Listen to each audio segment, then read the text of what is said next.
Entonces es muy breve, considerando que llevaban 3 sin dárselo, y Sí. considerando si hubiéramos agotado desde la primera instancia, que hubieran sido quizás otros 3, 4 años.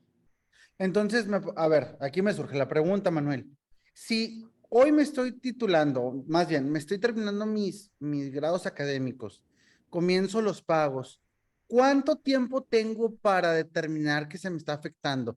¿Un mes, 6 meses? Si yo como alumno ya cumplí con todo, Sí. ¿cuánto La, tiempo? Fíjate, ahí hay otra laguna. La ley no establece cuánto tiempo dura el trámite de titulación, Ok, pero lo cierto es que al ser un acto de naturaleza omisiva, pues se prorroga en el tiempo, ¿no? Digo, puede funcionar similar a cuando promueves un amparo por la falta de contestación con fundamento en el hecho constitucional, que dicen, bueno, da un tiempo razonable más o menos. ¿Qué es razonable? Bueno, a lo mejor dale 3 meses. Entonces, como no hay un término específico, las universidades suelen poner, y fue el caso en particular acá, en que le pusieron abajo del talón donde les recibieron sus documentos, el trámite de titulación dura un año. Ellos solitos establecieron su plazo, pero vamos a pensar el caso en que no hubiera un plazo. Para mí lo razonable serían 6 meses. Y entonces, ¿qué puede pasar? Si lo promueves antes de lo que consideraras razonable, lo que va a tener que contestar la universidad en el juicio es los trámites que ha hecho para decir si es cierto o no el acto reclamado en su informe justificado. Y entiendo. entonces, si no han iniciado el trámite y no tienen un acuse ante la SEP, entonces van a demostrar que la omisión existe. Y un juez de distrito los va a obligar a que lo hagan. En Y efecto, bueno, ¿y qué pasa si no tienen el registro para poder iniciar ese trámite? Porque aquí están actuando de forma dolosa al no informar que no lo tenían. claro, ahí te va, ahí es donde se va a distinguir durante el trámite del cumplimiento de la sentencia si hay un dolo de parte de la universidad o si fue un trámite administrativo trunco que les generó después otros problemas y entonces ya nada más lo regularizan. Pero vamos a pensar en el caso de que nunca lo tuvieron Ajá. y que no pueden tenerlo, que iniciaron el trámite ante la SEP, la universidad, y la SEP les dice, tú no puedes ser universidad, tú no vas a dar y te lo niego, este reboy. ¿Qué puede pasar? Bueno, que en efecto la universidad vulneró derechos fundamentales de los quejosos, que son los alumnos, y entonces puede aplicarse el cumplimiento sustituto de la sentencia, Enrique, que ahí Mm. es donde ya se puede cuantificar por la imposibilidad de darles el título las afectaciones, que cuáles serían, pues desde todo el pago de la carrera, sus pagos de titulación, todo lo que gastaron inclusive en gasolinas, en materia prima para estudiar, yo te diría que a lo mejor hasta los lonches, Enrique, porque los hicieron perder el tiempo Claro. tremendamente. Y vamos a sumarles quizás hasta las afectaciones psicológicas y emocionales. Y entonces, O también podemos sumarle la revalidación ante una institución que sí cumpla con esto. claro, claro, entonces todo eso ya sería parte de ponderarse en un incidente de inejecución de la sentencia y luego que se hiciera un cumplimiento sustituto, porque no se puede cumplir. Me quedo asombrado con esto que nos estás planteando, Manuel, y de aquí me nace la siguiente pregunta. Esto también puede ser aplicable en algunos casos para secundarias privadas, colegios privados, en algún alcance. Claro, mira, nuestro sistema educativo en México está establecido por un sistema nacional Ajá. educativo. Son todas las instituciones públicas o privadas que se registran para poder impartir cualquier nivel. Por supuesto, se distinguen por de nivel superior y educación básica, pero vamos a poner el ejemplo de que una preparatoria que te tiene que dar tu certificado para poder inscribirte a la universidad eventualmente, también pasa lo mismo, no te lo dan porque no pueden validar su reconocimiento ante la SEP. Bueno, entonces, ¿qué hacemos? Procede también el amparo contra estas universidades o preparatorias o secundarias también. ¿Por qué? Porque están truncando el proceso que puedes tener. Al respecto es bien importante. Incluso en una de las sentencias, una de las jueces estableció que no solo se estaba vulnerando el derecho a la educación y al trabajo, también el plan de vida de las personas que estaban sujetas a estos juicios. Pregunta, aquí también entraría el desarrollo de la persona, o de la niñez al El, verse el, el, afectado. el libre desarrollo de la personalidad. Ese Yo, mero, Manuel. yo diría que sí, porque, a ver, parte del libre desarrollo de la personalidad está la autodeterminación de las personas de lo que quiero ser, lo que quiero proyectar y lo que quiero vivir.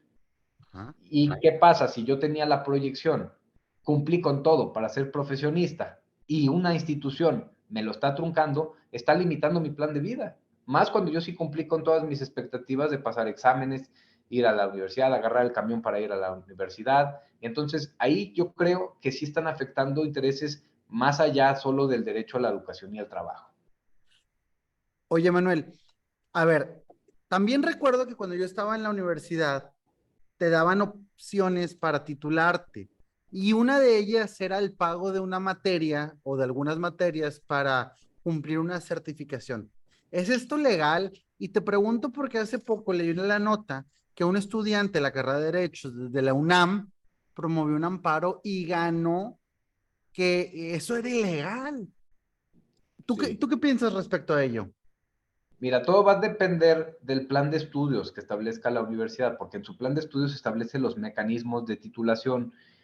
Aquí en el tema de la UNAM, desconozco en específico las razones de la sentencia, pero suena lógico porque es una institución autónoma, es pública. Mm, Y aunque no es gratuita, pues sí se basa en los principios de que es pública, es gratuita, es laica, pero el cobro es significativo, ¿no? Pero en el claro. caso de las instituciones privadas, ellas tienen la autonomía también de establecer sus propios reglamentos internos. No pueden exceder los principios de educación, pero sí podrían establecer esto. Por ejemplo, en el caso de estos alumnos de criminología, ellos se titularon varios por promedio, otros se titularon por tesis y otros con un curso de un diplomado que les hacían pagar. Yo considero que va a depender también del tipo de institución a la que pudiera ser, pero no me atrevería ahorita a hacer más comentario porque tendría que estudiar bien las razones exactas del caso.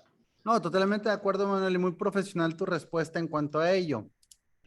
Oye, y ya para ir cerrando este tema tan extenso, si lo vamos acotando, ¿hay algún otro antecedente legal en México o algo similar que tú conozcas o donde utilizaste el antecedente?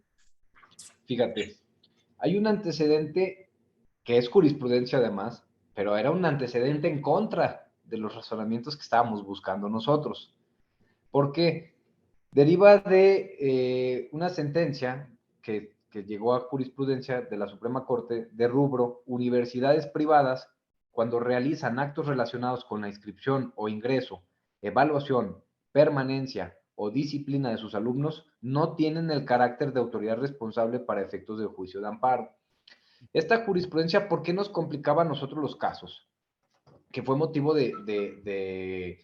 pues, de que el colegiado se posicionara sobre el tema. En específico, esta decía que cuando se reclaman que el uniforme, que me hacen ir con pulseras, que me cobran una cuota de reglamento, que todo eso no era susceptible de ir al juicio de amparo. Porque tú aceptaste, cuando fuiste, tú aceptaste el reglamento y dijiste, yo quiero estar en esta institución. Podías escoger cualquiera. Nadie te obligó y entonces por ello no había un acto de autoridad, sino un sometimiento como parte de condiciones de un contrato de prestación de servicios. Pero no, si te fijas, y al analizar nosotros esta sentencia, no habla sobre el tema de los títulos. Ok. Bueno, vamos a partir de un supuesto general, que es también lo que nosotros afirmamos. No se puede pactar sobre lo ilegal. Yo no podría pactar con la universidad y decirle, pacto que no me vayas a dar mi título a tiempo. O me Claro. someto a que lo des. ¿Por qué? Porque ya incurriría en pactar sobre algo contrario al artículo 141 de la Ley General de Educación. Entonces, ¿Se por ello consideran considero, estos derechos irrenunciables, Manuel? claro que es un derecho irrenunciable, porque, bueno, como lo reviste como lo planteamos en la defensa y como lo reviste en las sentencias, el derecho a la educación es irrenunciable. Vamos a partir. Todos los derechos humanos son irrenunciables. Claro. Vamos a partir de ahí. Entonces, máxime si lo focalizamos a este caso, el derecho a culminar tus estudios en los términos de la ley también va a ser irrenunciable, porque si no es contrario al derecho a la educación. Entonces, en definitiva, sí es irrenunciable que si te sometiste a estudiar en una carrera y entonces te quieras titular, que renuncies a ese derecho, no puedes. No, totalmente de acuerdo, Manuel. Y yo creo que esta plática nos sirve a los que estamos presentes, a abrirnos en estas faltas que muchas veces como abogados tal vez no nos fijamos, porque nos vamos contra el acto de la autoridad, contra despidos, contra divorcios, pero no en algo tan noble como es la titulación. Claro, Híjole, me da tanto gusto conocer abogados que tengan esta perspectiva y sobre todo ayuden a los estudiantes ante una problemática tan fuerte. Y no solo a los estudiantes, también a sus familias, porque ese estudio también va al apoyo familiar. claro. Oye, ay, no, pues qué cosas, Manuel. Y yo creo que con esta pregunta quisiera cerrar esta entrevista, que es, ¿cómo puede un abogado ayudar a los egresados y cuál es su rol para lograr una efectiva resolución? Ok. Mira, hablando desde la experiencia personal, estos casos hay que llevarlos a los tribunales, ¿no? O sea, si nos aconsejaran, oye, hay que esperar un término razonable, porque muchas veces los estudiantes van a decir, oye, me da miedo de mandar a mi universidad y si no gano, y si me retienen más mi título, y si ya estábamos, porque la semana pasada el rector me dijo que ya me lo iban a dar. Y entonces, ¿qué hago? Entonces, hay que verlo con la frialdad que hay que hacerlo, y esa frialdad es que hay que hacerlo de manera técnica en los tribunales. No hay que esperar a que sea la universidad, porque va a ser muy difícil que ya cuando una universidad se tardó, admita o que no tienen los documentos o que cometieron alguna negligencia.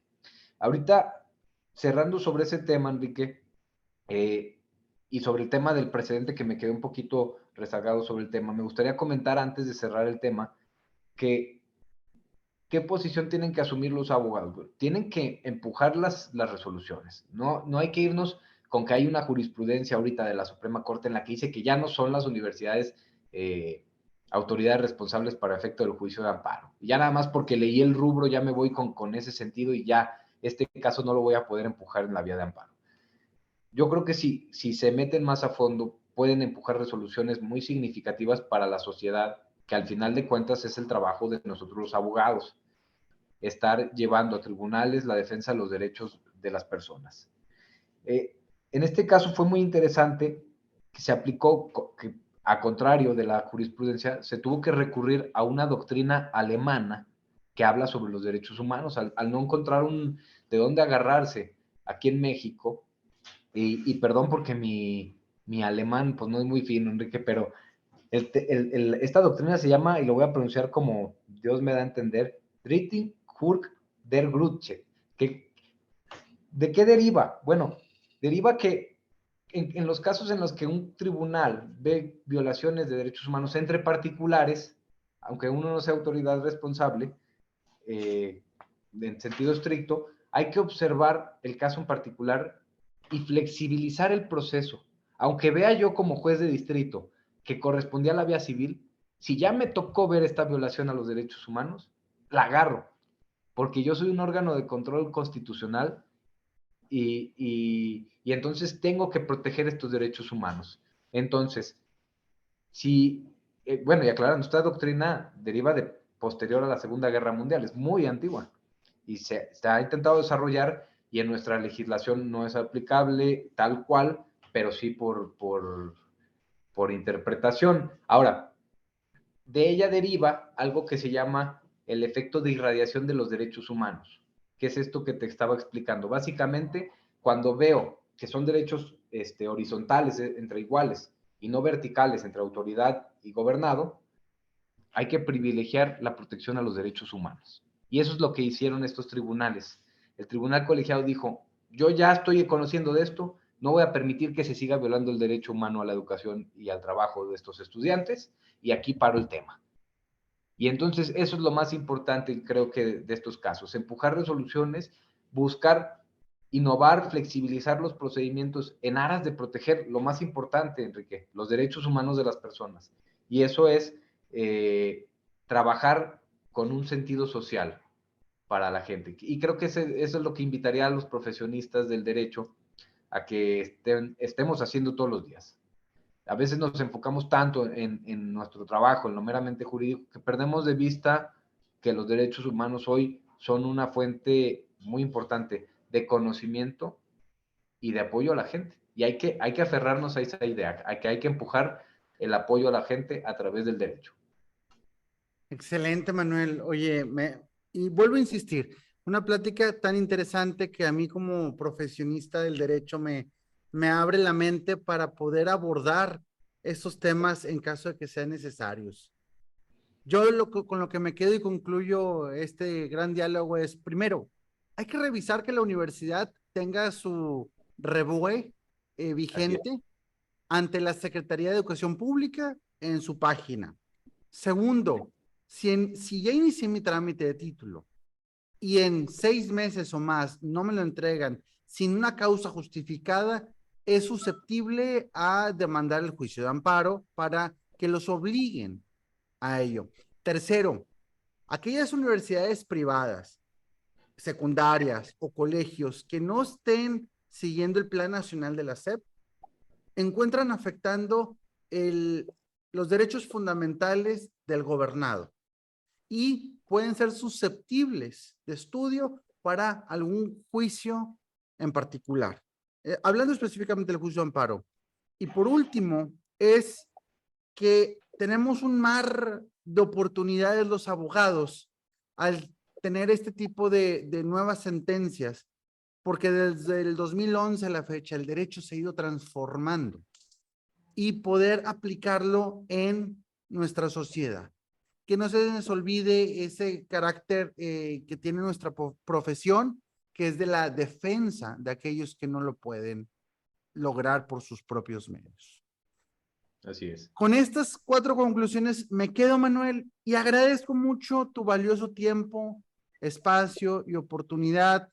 Y no quiero terminar sin antes preguntarte, ¿dónde podemos localizarte? O si soy un estudiante que me veo afectado en Guadalajara, en Nuevo León, en Chihuahua, ¿cómo puedo llegar a ti para que me apoyes? Sí, mira, pueden contactarme a través de la página web. Nuestra página web es abogadomanueldiazmanene.com, a través de mi teléfono celular, que es 449-265-8807. Si ahorita están, por ejemplo, si ven este video, les pongo el QR para que lo puedan escanear aquí mismo y mira, les va a salir directo nuestra información de la página. Legal Flow, este es un programa dedicado a tratar temas legales y de actualidad. Yo soy Enrique Elizondo. Yo soy Carlos Osoria.